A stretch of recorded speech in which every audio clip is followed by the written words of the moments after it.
Zika, Chik, Dengue, Malaria, and H1N1. All viruses we need to ward against. And you shouldn't get tired of the precautionary messages as the viruses continue to linger among our people. Today on Issues, answers on how we may combat these challenges from the Minister of Health, Dr. Christopher Tufton. We continue to play our part in informing and encouraging, and where persons are found to be infected, in treating through the public health system. A new legislative year commenced on Thursday. We dig deep into the throne speech. I'm Theodore Henry, and this is Jamaica Magazine, the show with the information to improve your life. Stay with us.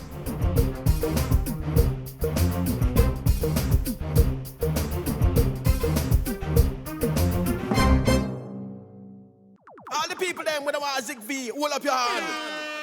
Zika in the Caribbean territory, but we now want that virus take set pan we. So make sure send no stagnant water inside and mash up all mosquito breed inside. More hole in the tin them where you dash way and change the water in your vase every day. No litter, dispose of your garbage proper. You know them the thing that we turn drain blacker. Tour your community and tour your yard for suppress mosquito. We have figure hard dash we old tire turn over drum pan for prevention is the greatest weapon. And special shout out to pregnant ladies, protect yourselves and protect your babies. Draw for your zapper and your mosquito spray. If you do all that we can to keep them away. For we know Zika. There's a new man in charge at the Ministry of Health. What's his vision for the ministry, and how does he intend to manage the challenges the country currently faces with viruses such as Zika and H1N1? Next, hear from the man himself, the Health Minister, Dr. Christopher Tufton.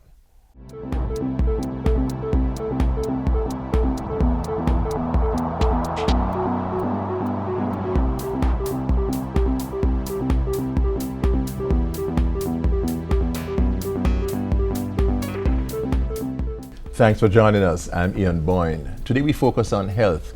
Minister of Health, the Honorable Christopher Tufton, is our guest. We thank you for your company. Minister, great to have you on the show. Where are we with the Zika H1N1 fight? Okay, on both counts, I think we're doing well, and that is manifested in the number of cases that have been confirmed. We have not seen new cases over the last few weeks.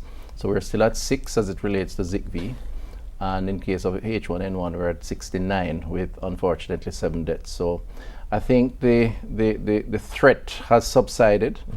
Having said that, we have to keep the public education going. We have to keep persons informed, motivated to take the necessary precaution.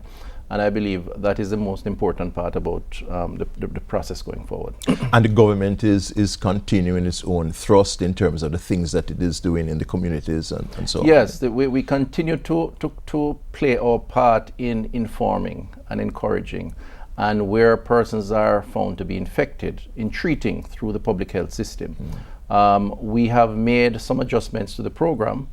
We are hammering the message of taking responsibility because the evidence suggests that 75% in the case of Zika, of mosquito, the breeding ground for mosquitoes is in the yards of persons.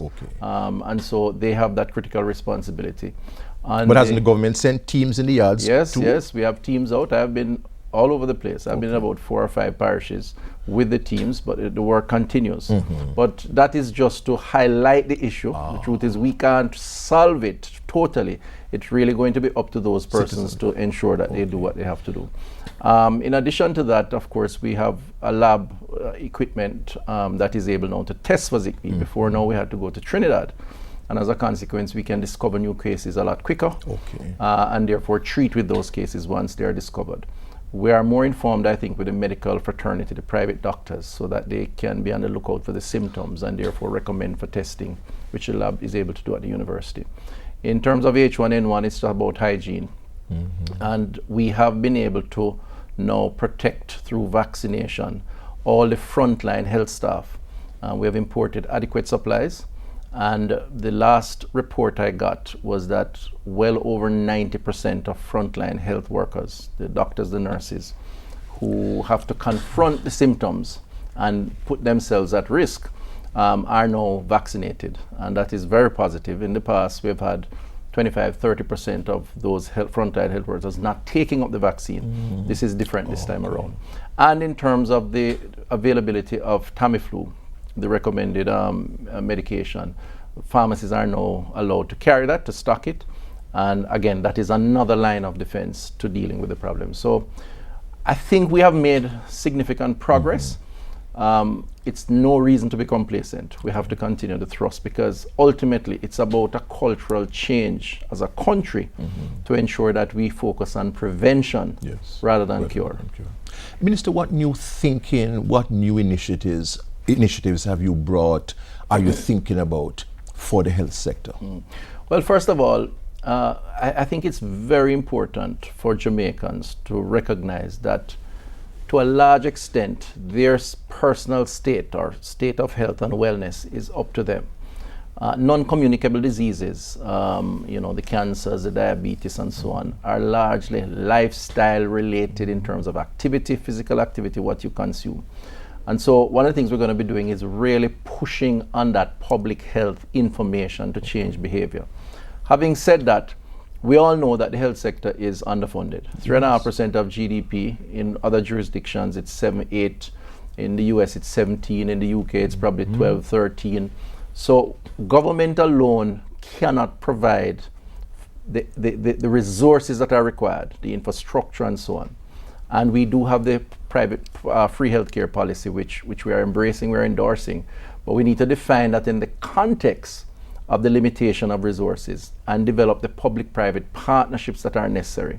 So one of the things we've been doing is coordinating a lot more the role of charities, the role of the private sector, both in terms of the distribution of drugs. So instead of going to the drug serve windows, we're going to look seriously at having private pharmacies play a role there, because that's a big part of the backlog and the waiting time. The diagnostic services, a lot of the waiting time in hospitals is as a result of persons waiting to access the CAT scan, the other types of diagnostic services. We're going to be expanding a public-private partnership approach to utilizing private capacity to serve certain types of cases where the public sector is unable to respond. And people won't be paying the private sector prices? No. We're going to be negotiating, and it's still going to fall under the ambit of the free healthcare up to a certain point, because we have to define what free healthcare is, and that's very important. The other very critical part of the partnership is going to be to enhance the relationship between the secondary and tertiary institutions, meaning the hospitals, and the primary health care, the clinics. Because a big part of the waiting time in hospitals is because people perceive the hospitals as being the one-stop. They can get everything. The clinics are closing at certain times, they're underfunded, lack personnel, and nobody goes to the clinics. But primary health care is absolutely fundamental to addressing a lot of the concerns and issues that arise. You don't need to go to the emergency room. So we're going to roll out a program starting with the larger hospitals where the excessive waiting takes place, to upgrade those clinics and to add some additional facilities, including longer opening hours, and start a process of sensitizing patients to move to the clinics for certain types of services rather than go to the secondary institutions. It's going to take a while in terms of getting that behavioral change, but we will start with upgrading those facilities, and we have about 6 hospitals that we're going to begin with over the next couple of months. Yes. Minister of Health, the Honourable Christopher Tufton, talking about initiatives that he has for the critical health sector. He has more when we come back.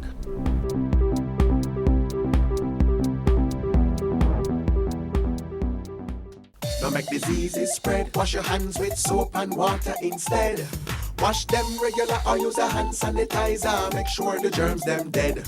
Touching your eyes or your mouth or your nose. Wash your hands before you do things like those. After you use the bathroom before preparing food, come on, wash your hand them clean. Minister of Health, the Honourable Christopher Tufton, is our guest on Issues and Answers. Minister, the average person is concerned about the long waiting times at the hospitals. You mentioned the clinics, but are the clinics fitted to give the kinds of services that? Not in a number of cases, frankly speaking. Again, resource limitations does prevent There are different types of clinics, the type That's right. A, B, C, whatever. The different, depending on how they are graded, there are certain expectations. We're going to have to ensure that those expectations are met, particularly in some of the critical strategic areas, recognizing the resource limitations. We have 320 clinics throughout the country. Of course, you have the parishes with the main hospitals, where the waiting time is the challenge. I can give you the top 6 or 7: Spanish Town, KPH, Bustamante, Maypen, Mandeville, for example. There are clinics on the compound in some instances of these hospitals or across the road.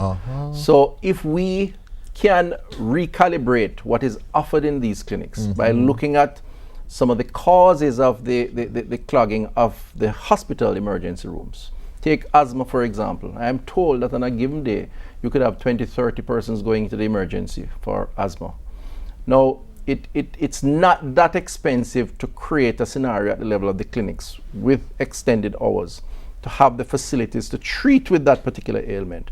And what you'd be actually doing is removing that fairly large number of persons from the emergency rooms to the clinics for treatment, and therefore free up that system to deal with some of the more pressing stuff that the clinics can't deal with. It is a challenge. It's a mindset issue also. People feel that they get better attention at the hospitals because it's a one-stop, the doctors are there and so on. But I think it's worth working on, because for the system to do well, you're going to have that synergy between primary and healthcare and the second and tertiary healthcare. Minister, cancer care, the expensiveness of cancer care, any new thinking in that area? Well, there are, again, it depends on the particular areas of cancer. There are some that are more prevalent than others. It starts again with lifestyle to a large extent, and therefore any issue to improve healthy living will also reduce the risk of cancers or certain types of cancers. Assuming, however, that the worst takes place, that's right. The issue now becomes what is the infrastructure that is in place. And there are some centers of excellence that are on the drawing board. One such is I'm hoping to realize within the next year or two, and that is to construct a physical structure on the St. Joseph's compound, which will house the administrative activities of the ministry. Right now we're in 6 locations in New Kingston. We're paying almost $400 million a year for lease payments. It just doesn't make sense. So we have the facilities. We can build a facility. We can also establish at that facility a center of excellence to deal with things like cancer, not just for Jamaica, but also for the region. I took that to cabinet recently, and that has been approved. One of my first submissions.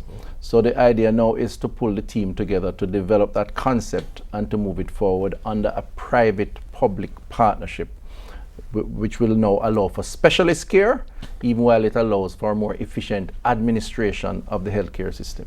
The availability of drugs is another major issue. People go to the hospital, they have access, but they can't fill the prescriptions. Well, there are 10 areas that the public health system supply drugs to deal with as a public good.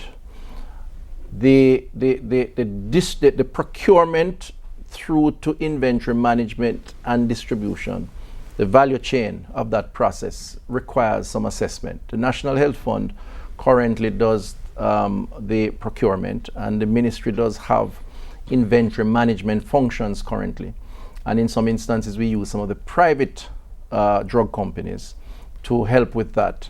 And then of course it flows through the drug serve windows, which are limited in numbers, and from time to time if you pass there you see these long lines. Yes. In the case of drug for the elderly and drugs for AIDS, there are limited availability in the private sector pharmacies. I would like to see an expansion of that program, both in terms of how we procure to get bulk purchases and get better prices, but also how we store and distribute to the final consumer. If we have patients who can go to their pharmacy in the town square to access this program, it is going to clear up the backlog, reduce the waiting time. What we have to do now is negotiate an arrangement, a structure, which we have done under the Drug for Elderly with these private pharmacies. And I have asked the new chairman of the NHF, Mr. Christopher Zaka, to establish a subcommittee of the board, and he has a really good board, and himself, of course, very competent, to look at how we can establish that public-private partnership to make drugs more available and more accessible to those who we serve. And you really look at the regional health authorities, the whole system of the governance of the health system. The regional health authorities, of course, was intended when it was established to establish a more semi-autonomous management of the system in these 4 regions. In some instances, to my mind, it has worked. In a number of instances, I think we can do a lot better. I think there needs to be a lot more coordination between the regions, particularly as it relates to things like sharing of expertise. And so we're looking at things like telemedicine, because you don't have you have the experts at UWI, you don't have them at Savlamar. And the truth is, people administer healthcare between India and America all the time through technology. So it's not difficult to do, and we do have the technology to do it.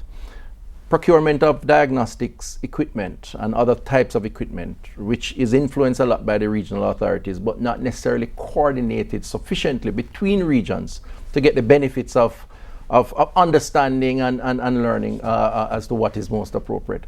So there is a proposal for a 10-year strategic development plan, which I inherited. I came and I saw the thrust, and I'm very, very supportive of it.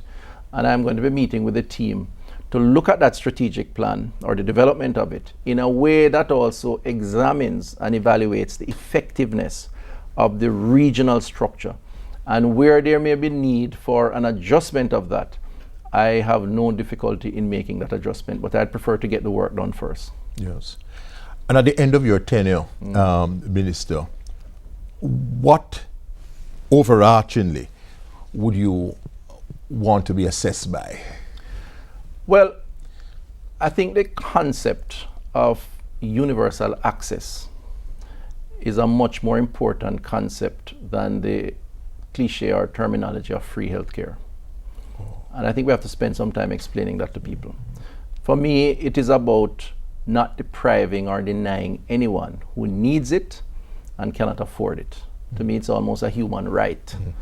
And so I think we have to define free healthcare in that way. Universal access. And therefore, in my own legacy would be that persons have access and quality access and timely access, because a big part of that is waiting. I mean, and another area of it that I think is important, Ian, and that is how we administer healthcare to people. I'm a believer in compassionate care. There is an element to healthcare administration in Jamaica that requires a demonstration of compassion. It's part of the healing process. Yes. When people are recuperating, they must feel as if they are in an environment where they get support. And I'm actually working with the technocrats to develop a program that is non-medical in terms of the science of medicine and more the psychology of medicine and how you get people to feel as if they are welcome when they come into these public institutions. And frankly, get volunteers. We want to establish a volunteerism policy to get volunteers in the hospital, whether you're combing a lady's hair, reading the newspaper to her, as part of the recuperative process. And I would like a legacy that where the perception around the administration of healthcare in Jamaica is adjusted, not just in terms of the dollars and cents and the infrastructure, but in how people view their public institutions, and in this case, the hospitals and the clinics. Thank you very much, Minister, and I'd love to be a part of that volunteers program. I encourage everyone to be actively a part of this volunteer program. Very interesting insights from the new Minister of Health, the Honourable Christopher Tufton. Next week I'll be back. Until then, Ian Bourne wishing you a pleasant day.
To know the plan of the government for this year, you have to watch and listen keenly to the throne speech. On Thursday, the Governor-General delivered the highly anticipated speech at the ceremonial opening of Parliament. Plans in the areas of tourism, finance, education, health, and others were outlined. Watch this and get in the know.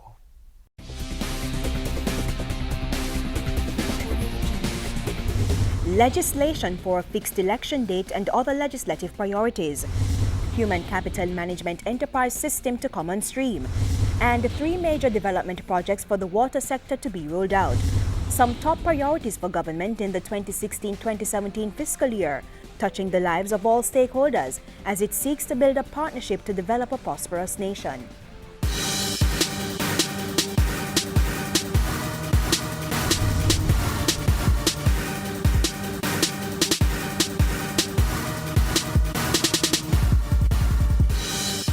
Building a partnership for prosperity in the 2016-2017 parliamentary year first involves good governance and setting the framework for accountability. In keeping with that, the legislative arm of government is moving full speed ahead with a number of laws. Parliament this year will see legislation to create fixed election dates and term limits for the Prime Minister. The impeachment legislation will provide for impeachment proceedings to be brought against corrupt public officials and parliamentarians. Other legislation include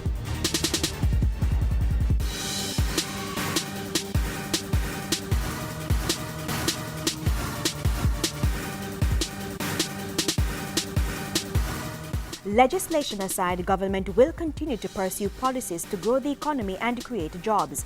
In agriculture, agro-parks will be turned into agroeconomic zones to strengthen the link between farming and agro-processing. This year, the government will commence the construction of a brand new irrigation system in Essex Valley, St. Elizabeth at a cost of US $10 million.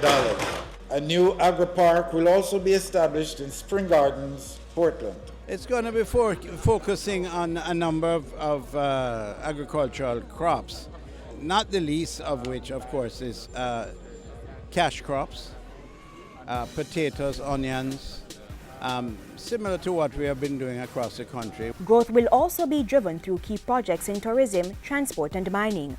On the business end, the online registration of businesses will become a reality through the implementation of an electronic business registration system. And the Human Capital Management Enterprise System will be used to make projections in training, availability of skills, compensation, and pensions. This system, importantly, will also ensure that we meet our goals of fairness in the areas of gender and persons with special needs. Speaking of special needs, the Disabilities Act will be fully implemented this year through the development of regulations and codes of practice. The Disabilities Rights Tribunal will also be established. Building a partnership for prosperity also means rolling out programs which can directly improve the quality of life for Jamaicans. This includes 3 major projects to improve water supply and wastewater treatment. Particular focus will be on the following.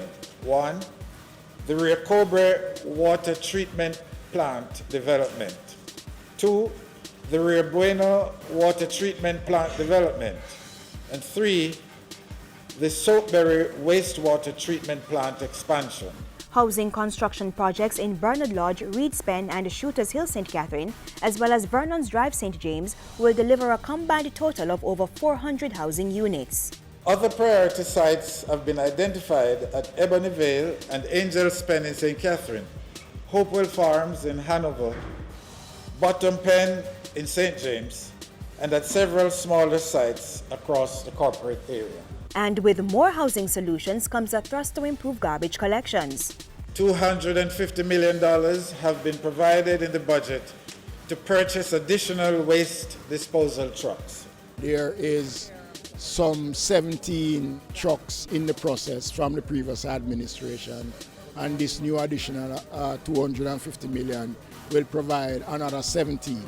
We are expecting that by the end of the year, we will see the first set of trucks coming into the system. The National Solid Waste Management Authority will also improve the management of the Riverton City disposal site. Social inclusion and protection are equally important to building this partnership for a prosperous Jamaica, and so changes are coming to the National Insurance Scheme, including the reduction of processing time for pensioners. This year, there will be the introduction of direct deposits for new pensioners. The program of advancement through health and education path will be reviewed to better cater to the needs of the most vulnerable, and the overseas employment program will be expanded to include non-traditional markets. Health and education are equally important. Public-private partnerships will expand the primary healthcare facilities, that is, health centers and clinics, and the alternative pathways to secondary education project will be rolled out. And legislation is being developed to create a tourism workers' pension scheme. We have to protect them. We have to create this catchment to allow for all the people who are working within the industry, directly or indirectly, can have some social security protection. Other important issues: climate change. There's going to be some changes in terms of the structure of the Climate Change Division and the Met Office merging as one, but it is one of the most critical issues facing the world as we know now, so it has to be paid serious attention. And gender-based violence. We will be focusing on how we will treat with gender-based violence, and we will be submitting a strategic plan to Cabinet at the end of May. Partnerships will also be built with regional and international stakeholders. The move involves maximizing bilateral trade relations within CARICOM and other countries. The Jamaican diaspora will also be engaged on matters involving diplomacy, investment and trade. And approval will be sought for national consular policy. We want to look at how we optimize the services, how we standardize the services. We want to ensure that information is available to them in an easy and accessible way, and we also want to make sure that we do our very best for Jamaicans where they live overseas. So the government and its stakeholders are working on a slew of policies and programs for the 2016-2017 legislative year. It's all about building partnerships to ensure a prosperous Jamaica.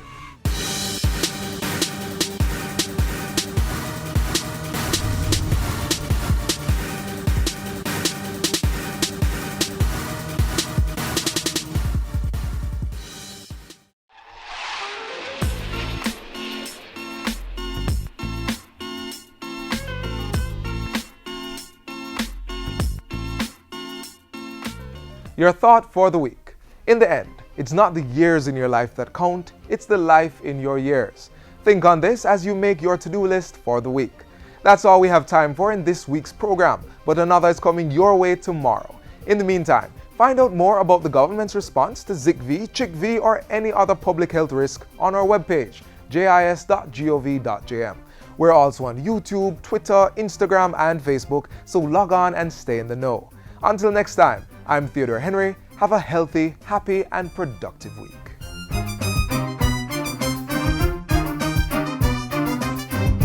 This has been a production of the Jamaica Information Service, the voice of Jamaica.